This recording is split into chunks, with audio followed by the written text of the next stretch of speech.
Hi, I'm Lance Henriksen. You're watching Brian Lomax's Movie Talk.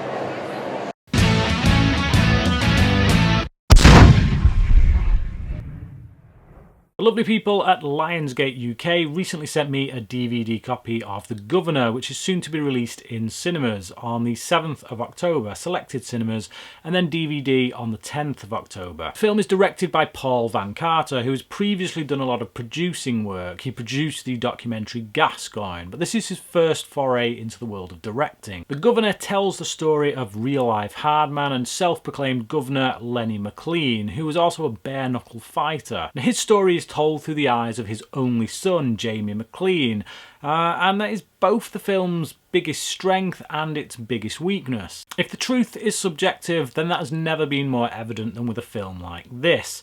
There are many attempts here, I feel, by Jamie McLean to kind of sugarcoat some of the actions of his father, which is quite understandable given the circumstances of his father's upbringing. But you do get the sense that at times a little bit more objectivity was needed. There's many of the family that they do try and talk to in here that just refuse to talk about him, and that really does beg the question, why? That being said, it doesn't shy away from pointing out certain things in his father's life, helped greatly by some really great archive footage. We see many times when, particularly in The Ring, Lenny McLean does kind of lose the plot and becomes quite brutal to people. Even when he's knocked them down, he's still having a good go, including with his feet.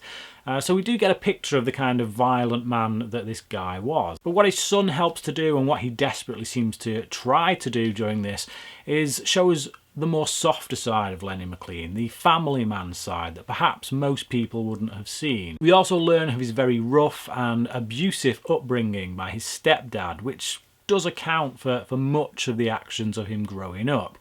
We get this picture of this man who had a lot of bottled up anger, which came out through violence after he'd been drinking. We also learn, although not through any medical diagnosis from a doctor, but through Lenny McLean's family, most notably, as I say, his son, that Lenny probably suffered from obsessive compulsive disorder, which was never diagnosed, as I say, which was never really noticed. As a result, that may have affected his life in ways that we can't even begin to understand. And so we are left with a rather sympathetic picture of what is effectively a really brutal man, a really brutal character. There's also times during the film where I feel like director Carter hasn't quite dug deep enough, particularly with the son Jamie. There are times when Jamie he can't go on any further on camera. He doesn't really know how to put into words, I guess, what he's feeling. But I feel like that should have been probed a bit more. Like, there's some times when he gets a bit upset. He feels like he can't talk about his father because it's all a bit too close. It's all a bit too personal.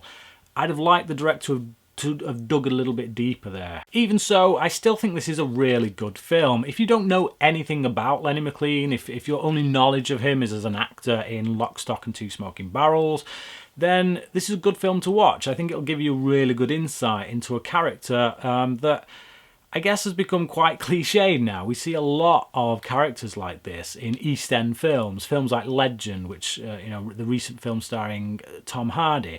We see a lot of kind of East End characters in like Guy Ritchie films. Lenny McLean obviously was in a Guy Ritchie film, but they have almost kind of become the caricature, the pastiche of who Lenny McLean is, that kind of guy.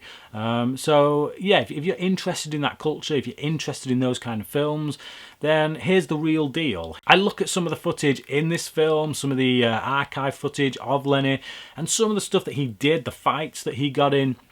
They amaze me. I mean, they scare me. They scare me half to death. When I think what some men are capable of, the violence that they're able to take, much let alone dish out, it scares me. And I think to see some of that on camera, which you do in this film, you do get to see a couple of the fights that he was involved in, and they are very brutal. They are very scary. To think that anyone could take that, really. There is also a section in this film where we do get to hear from the likes of Guy Ritchie and Jason Flemyng, who McLean worked with on Lock, Stock and Two Smoking Barrels.